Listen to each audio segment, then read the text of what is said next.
જિલ્લા પ્રભારી કૃષિ મંત્રી અને ઉર્જા અને કાયદા મંત્રીની વૃક્ષારોપણના કાર્યક્રમમાં વિશેષ ઉપસ્થિતિ।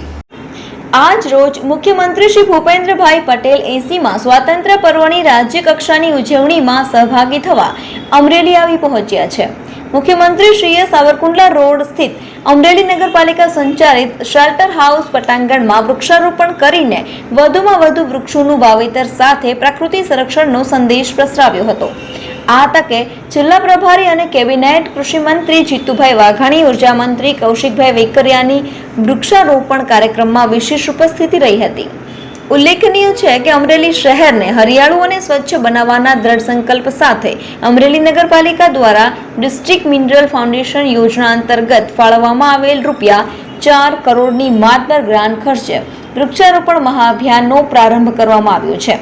શેલ્ટર હાઉસ પટાંગણથી શરૂ કરાયેલા આ પર્યાવરણીય પ્રકલ્પ હેઠળ શહેરમાં આધુનિક ઓક્સિજન પાર્કનું નિર્માણ કરવામાં આવશે તેમજ વિવિધ મુખ્ય માર્ગોની બંને સાઈડમાં 13,000 જેટલા વૃક્ષોનું વાવેતર કરીને ગ્રીન અમરેલી ક્લીન શહેરના સ્વપ્નને સિદ્ધ કરશે।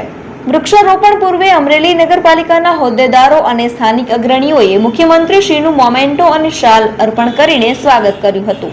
આ હરિયાણા અભિયાનના પ્રારંભે પ્રસંગે સાંસદ ભરતભાઈ સુતરિયા, અમરેલી જિલ્લા પંચાયત પ્રમુખ દક્ષાબેન ચડવડિયા, અમરેલી નગરપાલિકા પ્રમુખ વૈશાલીબેન માંગરોળિયા, ઉપપ્રમુખ વિરલભાઈ પોપટ, નગરપાલિકા કારોબારી ચેરમેન મૌલિકભાઈ ઉપાધ્યાય, અમરેલી જિલ્લા આગેવાન શ્રી અતુલભાઈ કાનાણી, એબીએમસી અમરેલીના પૂર્વ ચેરમેન પીપી સોજિત્રા, નગરપાલિકાના સભ્યો, જિલ્લા કલેક્ટર વિકલ્પ ભારદ્વાજ, જિલ્લા વિકાસ અધિકારી એચ પ્રજાપતિ, જિલ્લા પોલીસ વડા સંજયભાઈ ખરાત, સામાજિક અગ્રણીઓ, શહેરના હોદ્દેદારો, નગરપાલિકાના પ્રાદેશિક કમિશનર સુનિલ, અમરેલી નગરપાલિકા ચીફ ઓફિસર વીસી રાઠોડ સહિત નાગરિકો ઉપસ્થિત રહ્યા હતા।